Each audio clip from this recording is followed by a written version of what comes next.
জন্য দোয়া করে, তাহলে হাজি যদি আল্লাহর কাছে দোয়া করে, তাহলে হাজির হাতে বিনিময় আল্লাহ তোমাকেও মাফ করে দিবে।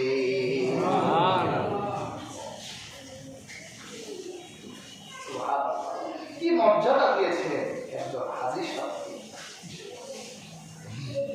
কিন্তু আমরা হজ করি কেন? হাজি সাহেবের জন্য, যে একটু হাজি সাহেব হওয়া যায় কিনা। দুই লোক হজ করছে একসাথে, দুই দোস্ত আর এক দোস্তের বেলায় মানে দুইজনের নাম ঘোষণা করছে ইমাম সাহেব। একজনের বেলায় আরবিতে বলছে আলহাজ, আলহাজ মানে হাজি, আরেকজনের বলছে হাজি সাহেব। একজনের তো মন বেজার হয়ে গেছে, আরে আমার দোস্তের বলবো আলহাজ, আমার বলবো হাজি সাহেব। হুজুর এটা কোনো কথা হলো? আমার হাজি সাহেব তুলেন আর আমার দোস্তের আলহাজ বললেন, হুজুর কি জবাব দিল? সিটাই করছে না, হুজুর একটা বুদ্ধি করছে, না আপনার দোস্ত তো 3 বার হজ করছে, এই জন্য তারা আলহাজ বলছে, আপনি 2 বার করছেন, আপনার হাজি সাহেব বলছি, উত্তরটা একটা দিতে হবে। তাই নিয়োগ করলাম, আরেকবার করবো, পরের বার আবার আলহাজ বললেন, আরে তুমি 1000 বার হজ করতে পারো, তোমার হজ কবুল করো। তুমি তো আলহাজের জন্য আর হাজি সাহেবের জন্য হজ করো। হজ করতে হবে কার জন্যে? আল্লাহ দাওয়াত দিয়েছে, আল্লাহ দাওয়াতে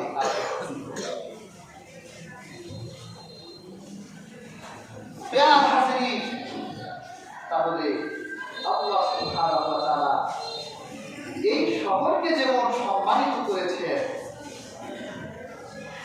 এই শহরে প্রত্যেক হাজিকে আল্লাহ সম্মানিত করেছে। এই জন্য হাজিরি পয়সা বলেই হজ করতে হবে। রাসূলুল্লাহ বলেছে, যা আরাদাল হাজ, যদি কেউ হজে ইচ্ছে করে সে যেন তাড়াতাড়ি হজটা করে। কেন? কারণ তার পয়সা হয়েছে। হায়াত মউত বলা যায়, সে মরেও যেতে, তো সে মরে গেলে গুনাহ হবে কিনা? হজে গুনাহ হবে। এরকম অনেক মানুষ সমর্থ ছিল কিন্তু সময় দেওয়ার কারণে মারা গেছে, আছে না? রাসূলুল্লাহ সময় ব্যবস্থাও আছে। আল্লাহ হাবিবের সময় এক মহিলা রাসূলের পাকের কাছে, ইয়া রাসূলুল্লাহ সাল্লাল্লাহু আলাইহি ওয়াসাল্লাম, আমার পিতা মারা গেছে, তার পুত্র হজ ছিল, আমি কি তার পক্ষ থেকে হজ করতে পারবো? রাসূলুল্লাহ এক বর্ণনা এসেছে, আল্লাহ হাবিব আগে তাকে বললো, তুমি হজ করছো? বলছেন, আগে তুমি হজ করো। আরেক বর্ণনায়, হ্যাঁ তুমি তার পক্ষ থেকে হজ করতে। আমাদের দেশে অনেক ধনাঢ্য লোকরা বাবা মার পক্ষ থেকে নিজেরাও যায়, আবার যারা ভালো বুঝে তাদেরকেও আল্লাহ সুবহানাল্লাহ। আমার হাজিরিন, আপনার যেই অর্থ ছিল হজের, শরীরে শক্তি ছিল, অর্থ আছে কিন্তু শরীরে শক্তি চলে গেছে, গুনাহগার হবে। আল্লাহর হাবিব সাল্লাল্লাহু আলাইহি ওয়াসাল্লাম বলেছেন, যে ব্যক্তি হজ সমর্থ হওয়ার পর করলো না, হজে যেতে পারলো না, আল্লাহর হাবিব বলেন, ফাল ইয়াহুদিয়া ইনশাআ ইয়াহুদিয়া ওয়া ইনশাআ নাসরানিয়া। আল্লাহর হাবিব বলেন, সে যেন ইহুদি হয়ে মারা যায়, সে যেন খ্রিস্টান হয়ে মারা যায়। হজ সমর্থ থাকার পরেও যে ব্যক্তি হজ করে যেতে পারলো না, মারা গেল, সে যদি ইহুদি হয়ে মারা যায়, নাসারা হয়ে মারা যায়, আল্লাহর হাবিব বলে তাতে মুসলমানের কিছুই হবে না। কঠিন কথা। এক শ্রেণীর মানুষরা তো তারা চায় ইহুদি হয়ে মারা যায়, নাসারা হয়ে মারা যায়, এটাও এক শ্রেণীর মানুষ। আমাদের বাংলাদেশেই তো কয়েক বছর আগে এক পণ্ডিত বক্তব্য দিতে গিয়ে বলে, আব্দুল্লাহ ছেলে মুহাম্মদ অর্থ নামাবার জন্য হজ প্রবর্তন করেছে। আরবের মানুষের মরুভূমি আছে, ফসল ফলাদি নাই, পয়সা কেমনে কামাবে? পয়সা কামাবার জন্য আব্দুল্লাহ বেটা মোহাম্মদ, এটা তো আব্দুল্লাহ বেটা মোহাম্মদের বিষয় নয়, এটা স্বয়ং আল্লাহ আকাশ থেকে ইব্রাহিমের মাধ্যমে আদান দিয়েছে। কাজেই এরা এই কথাগুলো কেন বলে? মক্কা মদিনার ভালোবাসা আপনার দিল থেকে মুছে দিতে চায়। আমরা মক্কা মদিনা আমাদের প্রাণের শহর, ঠিক না? মক্কা ভালোবাসি, আল্লাহর ঘর আছে। আল্লাহ প্রতিদিন এই ঘরের উপর রহমত নাযিল করেন, তারপরে এই ঘর থেকে চারদিক আল্লাহ রহমত ছড়িয়ে দেন। আল্লাহর হাবিব বলেন, যে ব্যক্তি এই কাবার থেকে আল্লাহর ঘরের দিকে প্রথম নজর দেয় ফজর থেকে, ওই সময় সে যে দোয়া করবে আল্লাহ তার সবগুলো দোয়া কবুল করে দিবেন। কাবার দিকে আপনি তাকিয়ে থাকলে আপনার নজরে নজরে আল্লাহ সওয়াব রেখে দিবে। আপনার হৃদয় থেকে কাবার ভালোবাসা মুছে দিবে। আবার তারা চায় আপনার হৃদয় থেকে মদিনার ভালোবাসা মুছে দিতে। কাবা দামি হয়েছে আল্লাহর ঘরের কারণে, আর মদিনা দামি হয়েছে রহমতের নবীর কারণে। ওই মদিনার সবুজ গম্বুজের নিচে রহমতের নবী ঘুমিয়ে আছেন। আমার নবী বলে, যে ব্যক্তি হজ করে আমার জিয়ারতে আসে, আমার কবরের জিয়ারতে আসে, রওজা পাকের জিয়ারতে যায়, আল্লাহর নবী বলে সে যেন আমাকে জীবিত সাক্ষাৎ করলো, সুবহানাল্লাহ, সে যেন আমার সাথে জীবিত দেখা করলো। আল্লাহর হাবিব তার জন্য কিয়ামতের দিন সুপারিশ করবেন। বলা চায় আল্লাহর হাবিবের ভালোবাসা আপনার হৃদয় থেকে মুছে দিবে। প্রিয় হাজিরিন, মক্কা মদিনা আমাদের প্রাণের শহর, এই জন্য ওই মক্কা মদিনা থেকে হাজার মাইল দূরে থাকে, কিন্তু আমার রহমতের নবীর কথা মনে করলে দূর করে দেই।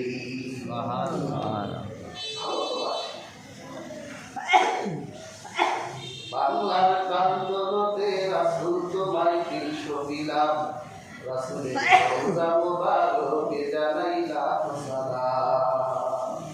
বাংলার প্রান্তরতে রাসূল তোমায় তিনশো দিলাম, রাসূলের রওজা মুবারকে জানাইলাম সালাম। গরিবের বন্ধু হয়ে এলে তুমি দুনিয়াতে, উম্মতের বন্ধু হয়ে চালাতে পুরুষিরাতে, কালিমার নায়ে করে পার করিও তোমার সাথে, আসরে দেখা দিও কাউসারের পিয়ালা হাতে। আমি তোমার প্রেমে পাগল হয়ে সুস্থ হলাম, রাসূলের রওজা মুবারকে জানাইলাম সালাম। পৃথিবীর যে প্রান্তে আমরা থাকি, মদিনার কথা মনে করলে মদিনাওয়ালাকে আমরা দরুদ ভেজি, সালাম ভেজি। কেন? ভালোবাসা হৃদয়টা পড়ে থাকে। দোয়াই বলি, আল্লাহ মক্কা মদিনার মেহমান বানা। আমার নবী বলেছে যে মদিনায় মারা যাবে, আমি কিয়ামতের দিন তার জন্য সুপারিশ করব। মদিনায় যদি দুর্ভিক্ষ আসে, তোমরা ধৈর্য ধরে মদিনায় থাকো, তোমরা অধৈর্য হয়েও না, মদিনার বাইরে যেও না। যে মদিনার বাইরে যায় সে দুর্ভাগা। ইমাম মালিক তার জন্ম মদিনায় হয়েছিল, জীবনে কোনোদিনও তিনি মদিনার মাটিতে জুতা পায়ে দিয়ে হাঁটেন না। সুবহানাল্লাহ। আল্লাহর হাবিবের এক উটনি ছিল, তার নাম ছিল কসওয়া। এটা এমন এক উটনি যে উটনির গায়ে আল্লাহর হাবিব বসা অবস্থায় ওহী নাযিল হতো। আল্লাহর হাবিব এই উটনির গায়ে বসা, তখন ওহী নাযিল হয়েছে। এই উটনিটাও মদিনায় তো ভালোবাসতো। এই উটনিটার যত পেশাব ধরত, বাথরুম ধরত, মদিনার বাইরে চলে যেত। যখন সন্তান জন্ম দিলে মদিনা নাপাক হয়ে যাবে, এই জন্য মদিনার বাইরে চলে যেত।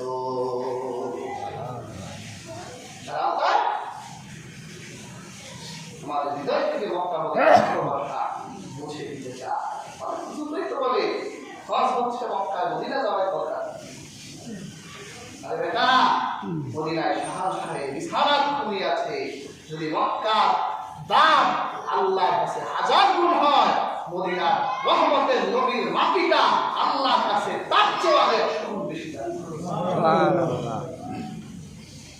মক্কাও ভালোবাসি, মদিনাও মক্কার ভালোবাসা লাগবে, মদিনা ভালোবাসা।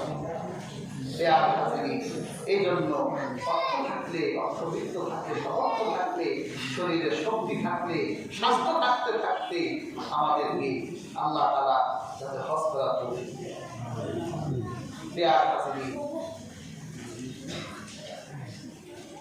এই মক্কা, এই মদিনায় আল্লাহ সুবহানাহু ওয়া তাআলা বিশেষ করে হযরত ইব্রাহিম আলাইহিস সালামের স্মৃতি রেখেছেন। কিছু ছিল না এই মক্কায়, মক্কার ঘরটা হারিয়ে গিয়েছিল, জঙ্গলে মাটির নিচে হারিয়ে গিয়েছিল। মরুভূমিতে ঘাস জন্ম নিয়েছিল, বিষাক্ত প্রাণীর বসবাস ছিল।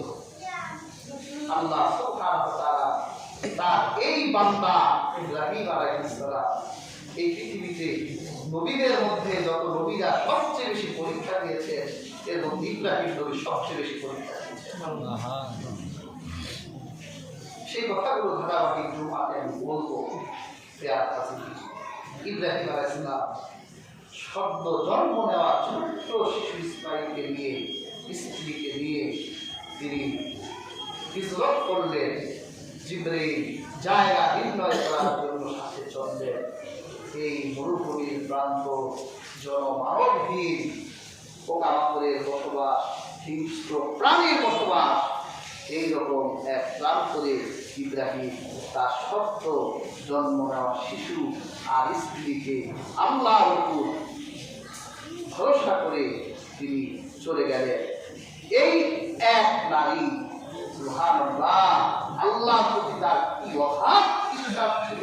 ইব্রাহিম যখন রেখে চলে যাচ্ছিলেন, ইব্রাহিম সন্তান যা পেয়েছে, সন্তানের বেদনা সে বুঝছে।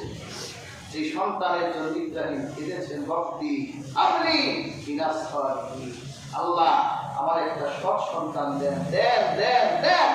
ইব্রাহিমের 96 বছর বয়সে একটা সন্তান, কত কাঁদলেন সন্তানটির জন্য। সেই সন্তানটিকে, অবলা স্ত্রীকে তিনি রেখে তিনি কিভাবে চলে যাচ্ছেন। পিতা মানুষ, পিতা তো তার দুঃখ প্রকাশ করতে পারে না, চাপা দিয়ে চলতে হয়। পেছন থেকে সেই অবলা নারী তিনি হাজেরা দেখে বলেছিলেন, তার কাছে রেখে যাচ্ছে। ইব্রাহিমের মুখে জবাব নেই, করতে পারছেন না, তার কাছে রেখে যাচ্ছি। স্ত্রী বললে, আপনি কি আল্লাহর কাছে রেখে যাচ্ছেন? ইব্রাহিম আলাইহিস সালাম কাঁদলেন, সাদা আঙুল দিয়ে আকাশ দেখিয়ে দিলেন, আল্লাহর উপর। তাহলে যান, আপনি চলে যান, যদি আল্লাহর কাছে রেখে যান তাহলে আমি আল্লাহর উপর ভরসা করব। ইব্রাহিম আলাইহিস সালাম ওয়াদি এক পাহাড়ের কাছে গিয়ে সন্তান স্ত্রী জোর দিয়েছে, কোথায় রেখে যাচ্ছে? ছোট্ট সন্তান কি খাবে? তিনি দোয়া করলেন, হজে এসেছে, আল্লাহর কাছে তিনি দোয়া করলেন, আল্লাহ এই আমার বংশের সন্তানকে এই শহরে, জনমানবহীন এই শহরে আমি রেখে গেলাম, আপনি নির্দেশ দিয়েছেন, আপনি এই শহরটা রিজিক আর ফলমূল দিয়ে আপনি ভরে দিয়েছেন। সুবহানাল্লাহ। সেটাই তো হলো। এই এক নারী একটা বাচ্চা নিয়ে কি এক শহর বানিয়ে দিলেন, আজিমুশানের শহর। এই শহরে আজ খাবারের অভাব নেই, এই শহরের মানুষের পায়ের নিচে স্বর্ণের খুঁটি, এই শহরের মানুষের হাতে তেল, এই শহরের মানুষের কাছে সৌরশক্তি, কোনো কিছু বাদ রাখলো না। ইব্রাহিম সেই পাহাড়ের আড়াল থেকে এই শহরের জন্য দোয়া করলেন, সেই শহরটাকে আল্লাহ পৃথিবীর বুকে এক শক্তিশালী শহরে পরিণত মেহমান বানাতে চান হাজিদেরকে। আল্লাহ সুবহানাহু ওয়া তাআলা